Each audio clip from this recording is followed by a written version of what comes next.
Welcome to my video. My name is Charles Chandler. This video describes my project where I relocated my foil drive assist plus battery box from on top of the rear deck to inside my board, pretty much directly below my spine. Why did I make this video? I wanted to share my experience with the foiling community. If anyone wants to undertake a similar project, I think this video will be helpful to them. Why did I undertake this project? I wanted to have a clean deck. I wanted to reduce the swing weight of my board, hydrofoil, and foil drive components, without buying new equipment. After a wipeout, I did not want to see my battery box hanging by the power cable in the water. A little bit about me. My main interest in life is foil surfing with a foil drive. I'm 67, a guy, retired in Mexico. I don't have a bathroom scale. I think I weigh about 80 kilograms. I have one I think is a great board for me. It's a Kalama Performance E3 custom downwind board. Custom means it was made in Maui and it is not a production board made in a factory. My board's measurements are 6 feet 2 inches by 25 inches by 5 inches. Its volume is about 100 liters. It weighed 11 pounds before I started this project. I use my foil drive assist plus for foil surfing. I have the motor position 15.25 centimeters, 6 inches below my board. About my FD wave riding style. I foil surf without a paddle. I taxi out with motor at about 30% power. I use my FD to catch a wave and ride it as far as I can. I ride at a break where southern groundswell at a period of about 16 seconds is the norm. Most of the time, the waves don't break. I like riding these on broken green waves. Often, I have the break to myself. Since it is difficult to catch these waves without a motor, it's almost always not crowded here. When the waves are good, 400-meter or longer rides are available. I am not an experienced surfboard shaper or glasser. I do have some experience with composites. I built a hollow surfboard when I was 15, a composite airplane when I was 22, and a homemade stitch and glue truck camper when I was 50. Weight and balance. My first task was to determine the ideal location of the battery box with the battery installed. My understanding of the physics is the optimum location of the center of gravity of the board, hydrofoil, and foil drive. Components assembly is vertically above the front hydrofoil wing's center of pressure. I made an educated guess that the center of pressure was located at the 33% chord position of my front wing. I was aware of a simple and practical way to check the balance of the assembly. I put that into practice. I had the mast installed at my preferred position in the mast track of my board. I flipped the assembly upside down and set the board down on the floor. I marked the location of the 33% chord position on the front wing. I set the battery box with a battery installed on the bottom of the board about 16 inches forward of the mast, making sure it was oriented the same way it would be in the new compartment. I stood in front of the front wing. I lifted the assembly with 3 fingertips on each side of the wing at the 33% chord position. Several times I lifted the board and noted how it moved when lifted. Then I adjusted the battery box position. When the board did not move when I gently lifted it above the floor, I set it down and recorded the battery box position. I did this exercise for the 2 hydrofoil setups that I use the most. I calculated the average of the 2 measurements. I now knew where the battery box needed to be positioned. I needed to decide how to deal with the power cable. I didn't like the idea of having to disconnect the power cable inside the battery box to assemble my foil drive on the modified board. I decided to have a large rectangular hole in the bottom of the compartment to feed the battery box through it. I would make a cover plate for this rectangular hole flush with the bottom of my board. Next, I measured the battery box and recorded the dimensions. I decided to have a flush deck plate which I could stand on over the battery compartment. I was pretty sure my power cable was long enough. I made a layout sketch of the compartment and the rim and the deck plate. I tried to make sure there would be no problems installing the battery box. The design provided space for coiling any extra power cable on the cord side of the FD battery box. I started removing a portion of the deck pad. I tried a hair dryer to heat the deck pad that was being pried off. I wasn't satisfied with that method.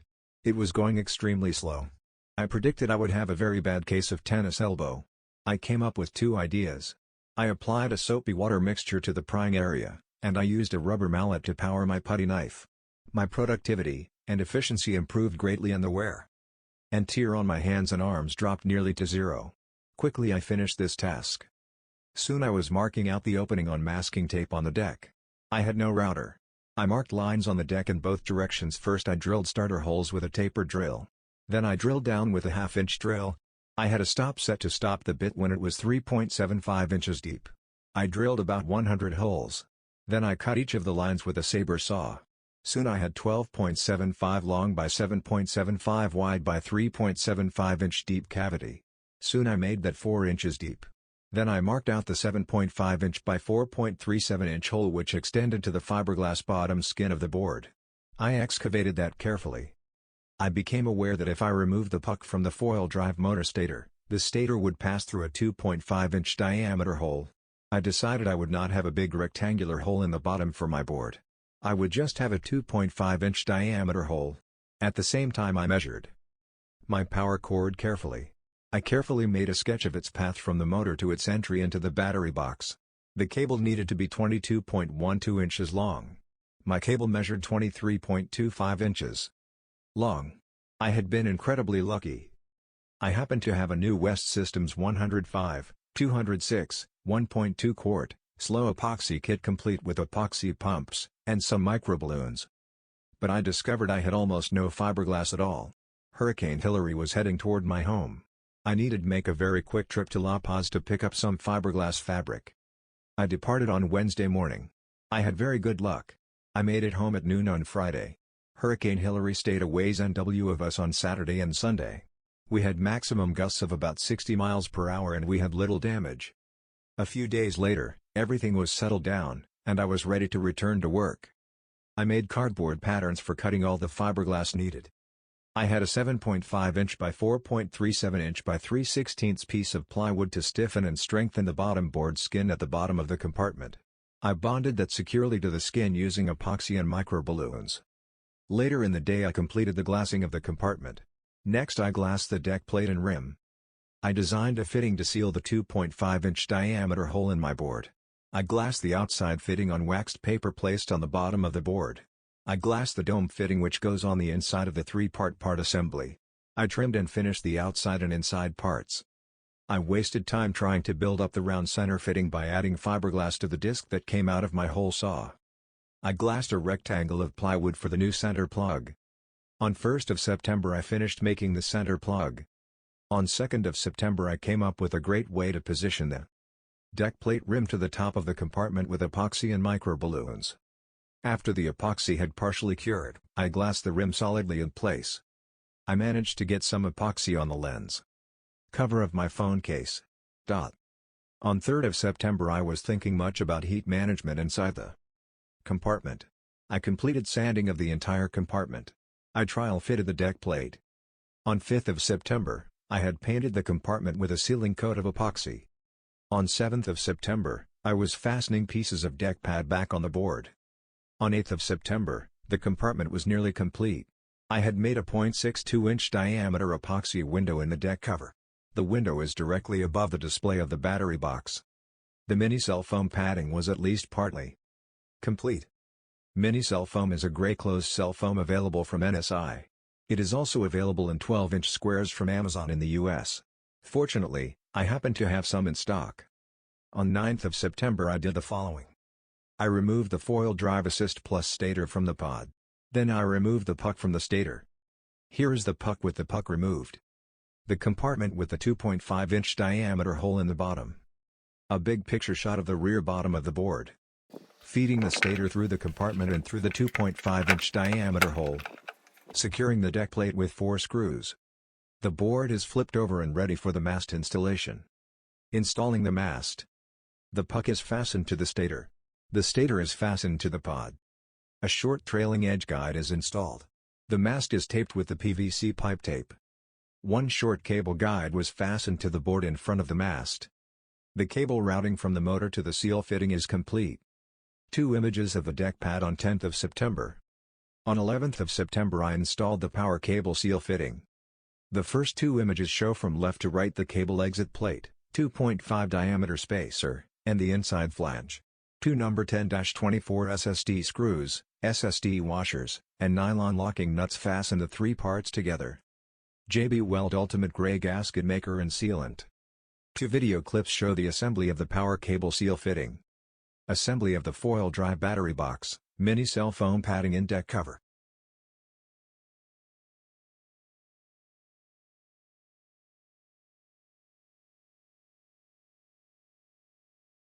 Viewing window in the deck plate. Up-close view of the battery state through the deck plate epoxy window. The FD battery box position inside the compartment. The deck plate cover. Bottom deck plate cover with foam pads prevent the battery box from moving upward. The compartment with foam padding and without the battery box. The bottom foam pad viewed from the right side of the board. Note the foam is dropped about 0.15 inches below the heat exchanger to encourage water to pool there. The compartment with the loose padding removed. An up-close image of the power cable seal inside flange. The removable mini-cell foam padding. The compartment with battery box.